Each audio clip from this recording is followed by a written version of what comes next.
આપનું સ્વાગત છે. આજે આપણે એક એવા પુસ્તકના ઊંડાણમાં ઉતરી રહ્યા છીએ જેણે પેઢીઓથી લોકોને એમ કે વિચારવા અને કાર્ય કરવા પ્રેર્યા છે. Think and grow rich. 1937માં નેપોલિયન હિલ દ્વારા પ્રકાશિત આ પુસ્તક માત્ર સેલ્ફ હેલ્પ ક્લાસિક નથી, પણ એક ઘટના બની ગયું છે કહી શકાય. બરાબર. દુનિયાભરમાં 70 મિલિયનથી વધુ નકલો વેચાય છે. આંકડો જ ઘણું કહી જાય છે. હા, અને તેની અસર અસંખ્ય લોકોના જીવન પર જોવા મળે છે. પણ આ પુસ્તકની શરૂઆતની વાત પણ કમાલની છે. હા, પેલી એન્ડ્રુ કાર્નેગી વાળી વાત નહીં? એ જ. કહેવાય છે કે એ સમયના સૌથી ધનિક વ્યક્તિઓમાંથી એક, સ્ટીલ ઉદ્યોગના માંધાતા એન્ડ્રુ કાર્નેગીએ યુવાન નેપોલિયન હિલને એક અનોખો પડકાર આપ્યો. પૂછ્યું કે શું તમે 20 વર્ષ લગાવીને અમેરિકાના 500થી વધુ સફળતમ લોકો, ઉદ્યોગપતિઓ, શોધકો, નેતાઓનો અભ્યાસ કરી શકશો? અને એમની સફળતા પાછળનું કોઈ સાર્વત્રિક સૂત્ર શોધી શકશો કે કેમ? બરાબર. અને હિલે આ પડકાર ઝીલ્યો પૂરા 20 વર્ષ. અને એ 20 વર્ષના અથાગ સંશોધનનું પરિણામ એટલે આ પુસ્તક. હિલનો દાવો છે કે તેણે સફળતા માટેની એક ચોક્કસ ફિલોસોફી શોધી કાઢી, જેને તેણે તીર સિદ્ધાંતોમાં વહેંચી દીધી. હા, અને આ બધાનો પાયાનો વિચાર ખરેખર એમ કહી શકાય કે ક્રાંતિકારી છે.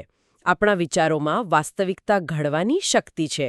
એટલે આપણે જે વિચારીએ છીએ, જે દ્રઢપણે માનીએ છીએ, તે બની શકીએ છીએ. બરાબર. પણ અહીં ખાલી હકારાત્મક વિચારધારાની વાત નથી.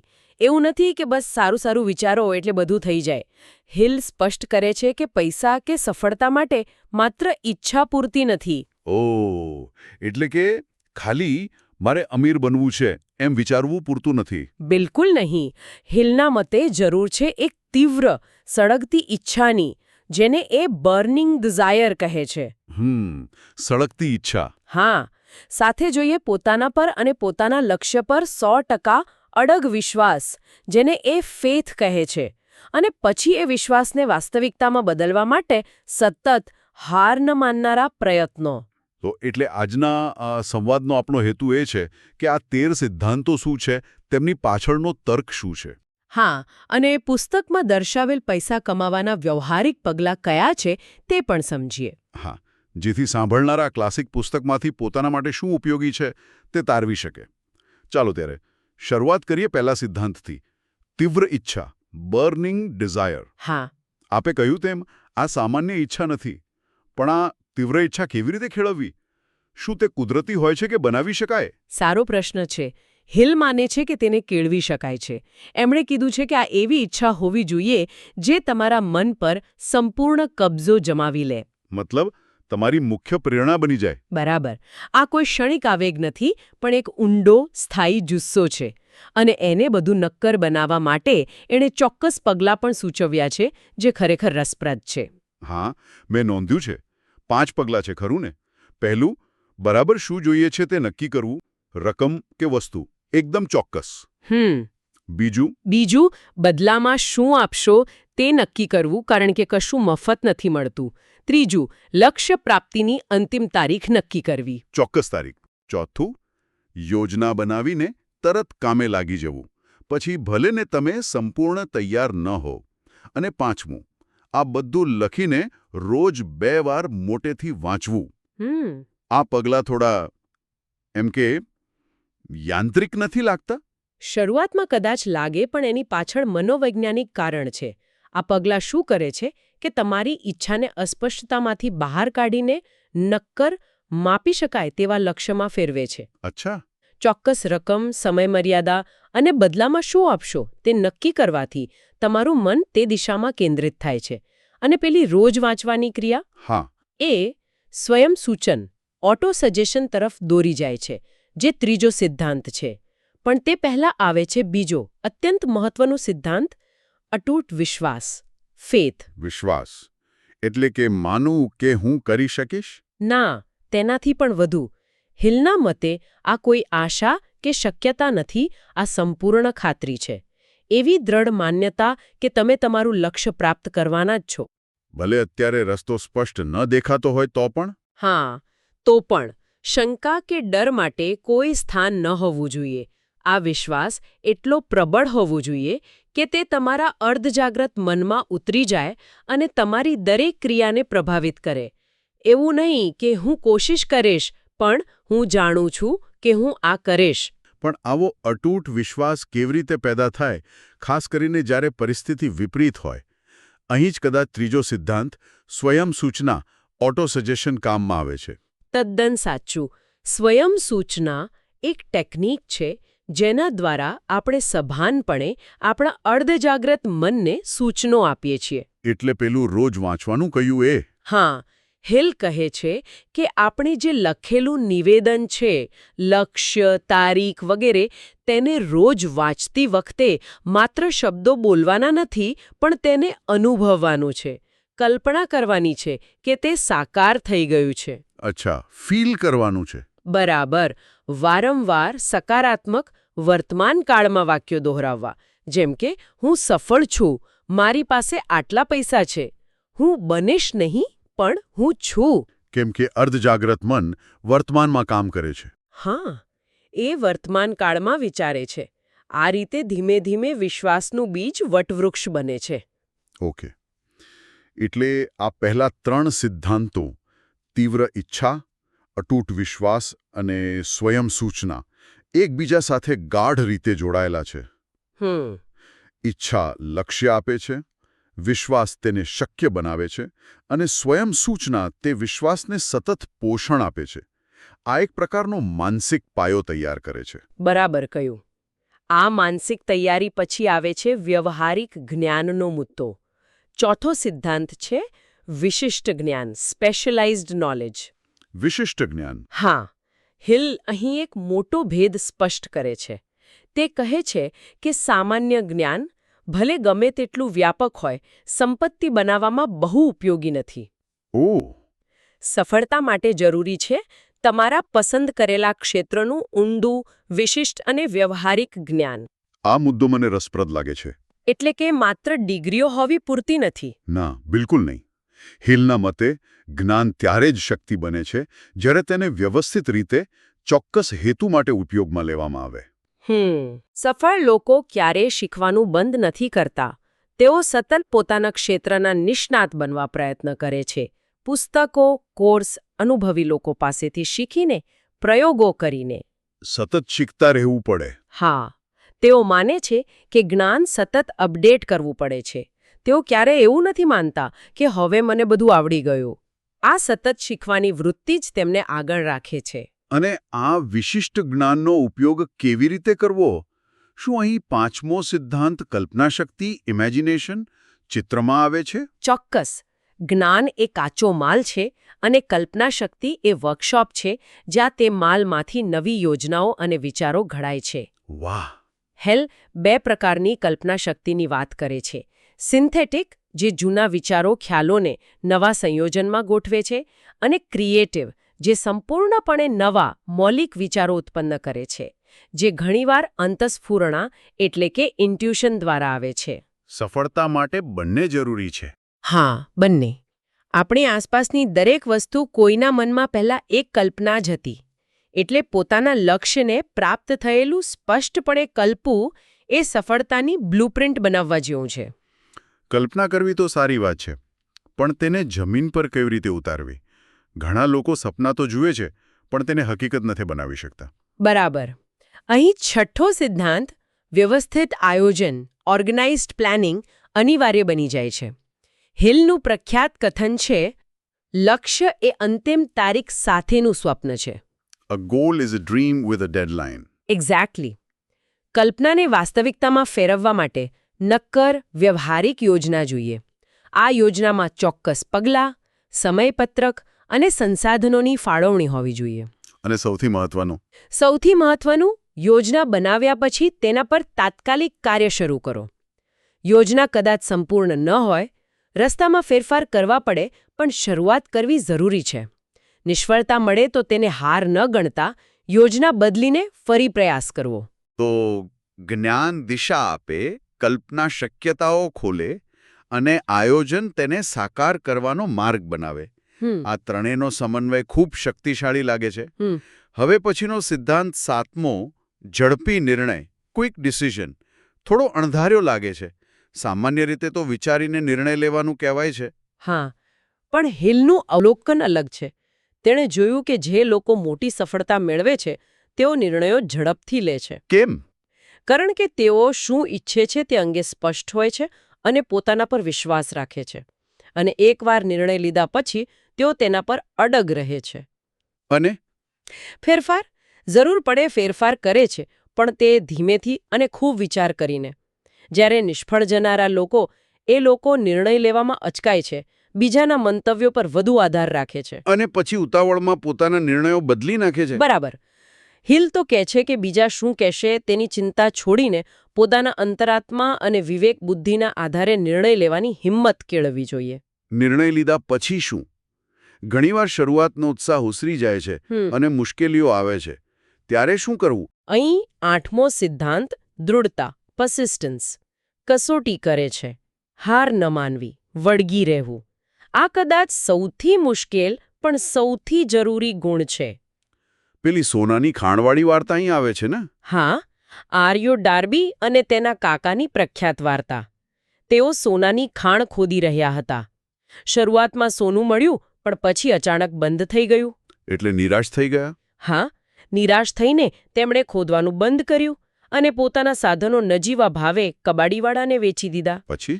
એ કબાડીવાળાએ ખાણકામ એન્જિનિયરની સલાહ લીધી. એન્જિનિયરે કહ્યું કે ડાર્બી બંધુઓ સોનાની મુખ્ય શિરાથી માત્ર 3 ફૂટ દૂર હતા. ઓહો, માત્ર 3 ફૂટ. આ વાર્તા તો ખરેખર ચોંકાવનારી છે. છે ને? નવા માલિકે ખોદકામ ચાલુ રાખ્યું અને કરોડોનું સોનું મેળવ્યું. દૃઢતાનો અભાવ કેટલો મોંઘો પડી શકે છે એનું આ ઉદાહરણ છે. સાચી વાત. હિલ કહે છે કે દૃઢતા એ ઈચ્છાશક્તિનું બીજું નામ છે. જ્યારે તીવ્ર ઈચ્છા હોય ત્યારે દૃઢતા આપોઆપ આવે છે. મોટાભાગના લોકો પહેલી મુશ્કેલી આવતા જ પ્રયાસ છોડી દે છે. પણ સફળતા ઘણીવાર છેલ્લા પ્રયાસ પછી જ મળતી હોય છે. બરાબર. દૃઢતા વગર કોઈ મોટી સિદ્ધિ શક્ય નથી. દૃઢ રહેવામાં ક્યારેક એકલતા લાગે. શું અહીં 9મો સિદ્ધાંત માસ્ટરમાઇન્ડ પાવર મદદરૂપ થઈ શકે? આ માસ્ટરમાઇન્ડનો ખ્યાલ શું છે? આ હિલના સૌથી પ્રભાવશાળી વિચારોમાંનો એક છે. માસ્ટરમાઇન્ડ એટલે 2 કે તેથી વધુ લોકોનું જૂથ જે એક સમાન, ચોક્કસ હેતુ માટે સંપૂર્ણ સુમેળમાં સાથે મળીને કામ કરે છે. 2 કે તેથી વધુ લોકો? હા. હિલનું માનવું છે કે જ્યારે આવા મન મળે છે ત્યારે એક ત્રીજી અદૃશ્ય શક્તિ ઉત્પન્ન થાય છે, જે દરેક વ્યક્તિગત મનની શક્તિ કરતાં ઘણી વધારે હોય છે. રસપ્રદ. આ જૂથના સભ્યો એકબીજાને જ્ઞાન, અનુભવ, પ્રેરણા અને સમર્થન પૂરું પાડે છે. આ તો પેલી એન્ડ્રુ કાર્નેગીની વાત સાથે જોડાય છે ને, જેમણે હિલને આ અભ્યાસ સોંપ્યો હતો. કહેવાય છે કે કાર્નેગીનું પોતાનું એક મોટું માસ્ટરમાઇન્ડ ગ્રુપ હતું. હા, કાર્નેગી પોતે આ સિદ્ધાંતનું ઉત્તમ ઉદાહરણ હતા. તેમનું ગ્રુપ લગભગ 50 નિષ્ણાતોનું બનેલું હતું, જે તેમને સ્ટીલ ઉદ્યોગમાં મદદ કરતો હતો. હેનરી ફોર્ડ, થોમસ એડિસન, આ બધા મહાન લોકો પણ પ્રતિભાશાળી લોકોના જૂથ પર આધાર રાખતા હતા. એટલે કે એકલા હાથે બધું કરવું જરૂરી નથી. બરાબર. હિલનો મુદ્દો એ છે કે આપણે એકલા બધું નથી કરી શકતા. યોગ્ય લોકોનો સાથ આપણી શક્તિને અનેક ગણી વધારી દે છે. આપણે જે લોકો સાથે વધુ સમય વિતાવીએ છીએ તેમના વિચારો અને વલણની અસર આપણા પર પડે છે. એટલે સકારાત્મક, બુદ્ધિશાળી અને સમાન વિચારધારાવાળા લોકોથી ઘેરાયેલા રહેવું ફાયદાકારક છે. એકદમ. તો ઝડપી નિર્ણય, દૃઢતા અને માસ્ટરમાઇન્ડ આ ત્રણેય સાથે મળીને કાર્યને આગળ ધપાવે છે. હવે પછીનો 10મો સિદ્ધાંત યૌન ઊર્જાનું રૂપાંતર, સેક્સ ટ્રાન્સમ્યુટેશન, થોડો અસામાન્ય અને કદાચ વિવાદાસ્પદ પણ લાગે છે. આનો અર્થ શું છે? હા, આ સિદ્ધાંતની ઘણીવાર અલગ-અલગ રીતે વ્યાખ્યા કરવામાં આવે છે.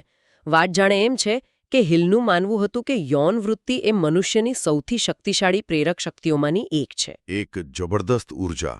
બરાબર. હિલ સૂચવે છે કે આ ઊર્જાને માત્ર શારીરિક અભિવ્યક્તિ સુધી સીમિત રાખવાને બદલે તેને સર્જનાત્મક કાર્યો તરફ વાળી શકાય છે. જેમ કે કલા, સાહિત્ય, શોધખોળ, વ્યવસાય નિર્માણ વગેરેમાં. તેણે અવલોકન કર્યું કે ઇતિહાસના ઘણા અત્યંત સફળ લોકોમાં પ્રબળ યૌન ઊર્જા હતી, પરંતુ તેઓએ તેને પોતાના લક્ષ્યો પ્રાપ્ત કરવા માટે રચનાત્મક દિશામાં વાળી હતી. એટલે ઊર્જાનું રૂપાંતરણ. હા.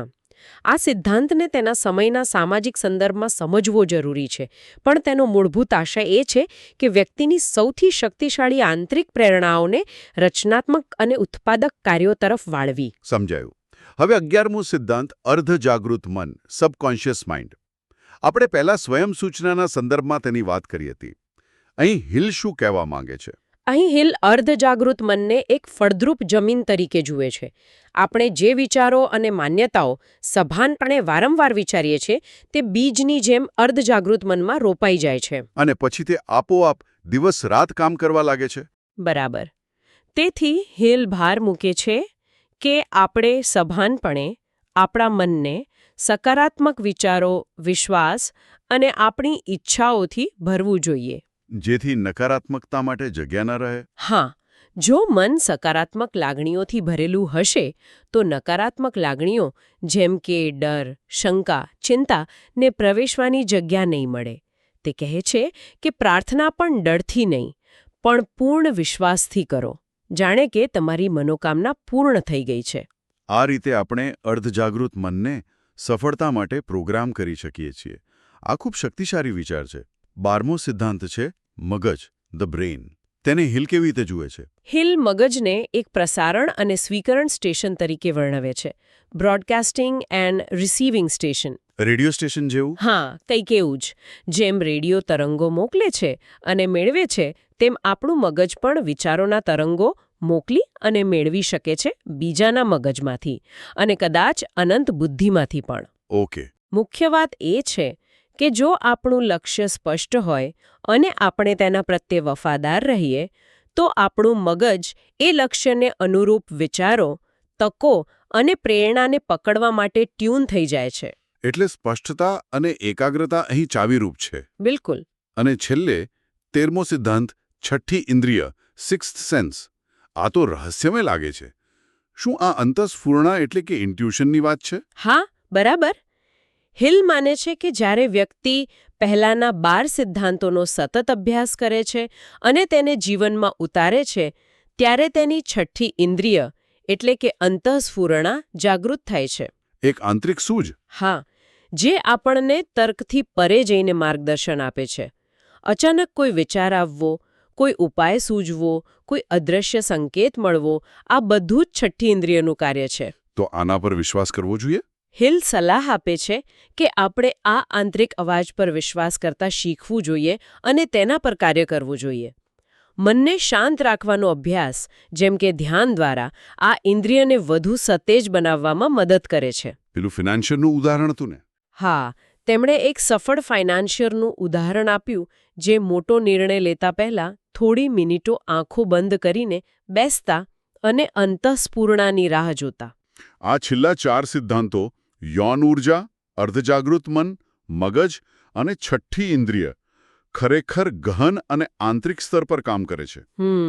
તે દર્શાવે છે કે સફળતા માત્ર બાહ્ય કાર્યો પર જ નહીં, પણ આંતરિક, માનસિક અને ઊર્જા સ્તર પર પણ આધાર રાખે છે. એકદમ સાચું.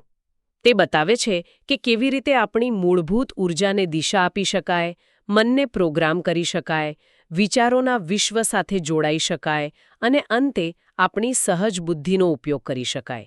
આ 13 સિદ્ધાંતો મળીને સફળતાની એક સમગ્ર ફિલોસોફી રચે છે. અને આ ફિલોસોફીને વ્યવહારમાં મૂકવા માટે પુસ્તકમાં પેલા 6 ચોક્કસ પગલાં પણ આપેલા છે, જે આપણે પહેલા સિદ્ધાંત વખતે ટાંક્યા હતા. હા, એ 6 પ્રેક્ટિકલ સ્ટેપ્સ. શું આપણે તેને ફરી એકવાર સ્પષ્ટ કરી શકીએ?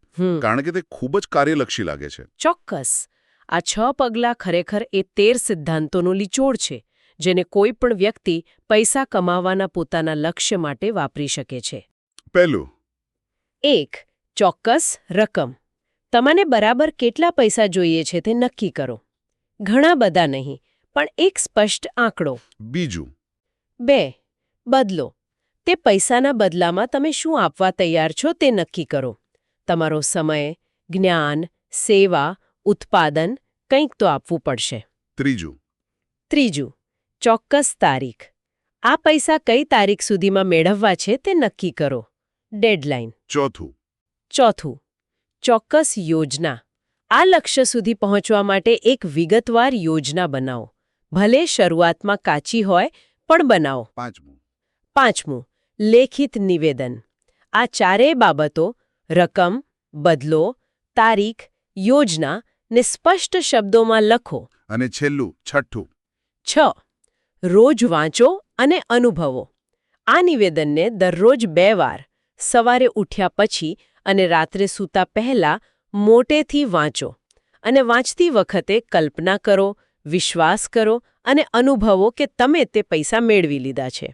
આ પગલાં જોતા લાગે છે કે તેમાં પહેલા સિદ્ધાંતોનો સીધો ઉપયોગ થાય છે. તીવ્ર ઈચ્છા, ચોક્કસ રકમ અને તારીખ. હા, વિશિષ્ટ જ્ઞાન અને આયોજન, યોજના, વિશ્વાસ અને સ્વયં સૂચના, રોજ વાંચવું અને અનુભવવું, અને દૃઢતા, આ પ્રક્રિયા ચાલુ રાખવી. બરાબર. આ 6 પગલાં એ અમૂર્ત સિદ્ધાંતોને મૂર્ત કાર્યમાં ફેરવવાની પ્રક્રિયા છે.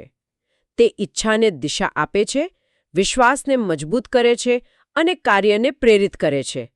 તે હિલની ફિલોસોફીનો વ્યવહારિક સાર છે એમ કહી શકાય. તો આટલી વિસ્તૃત ચર્ચા પછી આપણે થિંક એન્ડ ગ્રો રિચમાંથી મુખ્ય શું શીખ્યા? મારા મતે સૌથી મોટો સંદેશ એ છે કે આપણી માનસિકતા, હા, માઇન્ડસેટ, આપણા વિચારો, આપણી માન્યતાઓ આપણી વાસ્તવિકતા ઘડવામાં નિર્ણાયક ભૂમિકા ભજવે છે. સફળતા કોઈ આકસ્મિક ઘટના નથી, પણ તે ચોક્કસ માનસિક અને કાર્યપદ્ધતિનું પરિણામ છે. હું સહમત છું. હિલ આપણને વ્યવહારિક સ્વપ્નદ્રષ્ટા બનવાનું કહે છે, પ્રેક્ટિકલ ડ્રીમર. સપના જુઓ, મોટા સપના જુઓ. પણ પછી તેને સાકાર કરવા માટે જ્ઞાન, યોજના, દૃઢતા અને કાર્ય સાથે જોડી દો. માત્ર વિચારવું પૂરતું નથી, માત્ર નિર્ણય લેવો પૂરતો નથી, અંતે તો કાર્ય કરવું જ પડે છે. આ પુસ્તક ક્રિયાલક્ષી બનવા પર ખૂબ ભાર મૂકે છે. અને તે ક્રિયાની શરૂઆત આપણા મનથી થાય છે. આપણા વિચારો પર નિયંત્રણ મેળવવું, તેને સકારાત્મક દિશા આપવી અને પછી અડગ રહીને કાર્ય કરવું, આ જ કદાચ હિલનો મૂળ મંત્ર છે. હા, અને અહીં એક અંતિમ વિચાર મનમાં આવે છે. આ પુસ્તક લખાયું ત્યારે દુનિયા ઘણી અલગ હતી. તે વ્યક્તિગત પ્રયાસ, વ્યક્તિગત ઈચ્છાશક્તિ અને વ્યક્તિગત સિદ્ધિ પર ખૂબ ભાર મૂકે છે. આજે આપણે એક અત્યંત જોડાયેલા વિશ્વમાં જીવીએ છીએ, જ્યાં સહયોગ, નેટવર્કિંગ, ટીમવર્કનું મહત્વ ઘણું વધી ગયું છે. બરાબર. તો પ્રશ્ન એ થાય કે હિલના આ વ્યક્તિ કેન્દ્રિત સિદ્ધાંતો, ખાસ કરીને માસ્ટરમાઇન્ડ જેવા સહયોગના સિદ્ધાંતો સાથે મળીને આજના સંદર્ભમાં કેવી રીતે વધુ પ્રસ્તુત બની શકે? શું આજની સફળતા માટે વ્યક્તિગત દ્રઢતાની સાથે સાથે સહયોગી ક્ષમતાઓનું સંતુલન વધુ જરૂરી બની ગયું છે? હા, આ એક મુદ્દો છે જેના પર આ પુસ્તક વાંચ્યા પછી અથવા આ ચર્ચા સાંભળ્યા પછી વિચારવું રસપ્રદ રહેશે. કદાચ સફળતાનો આધુનિક ફોર્મ્યુલા થોડો બદલાયો હોય.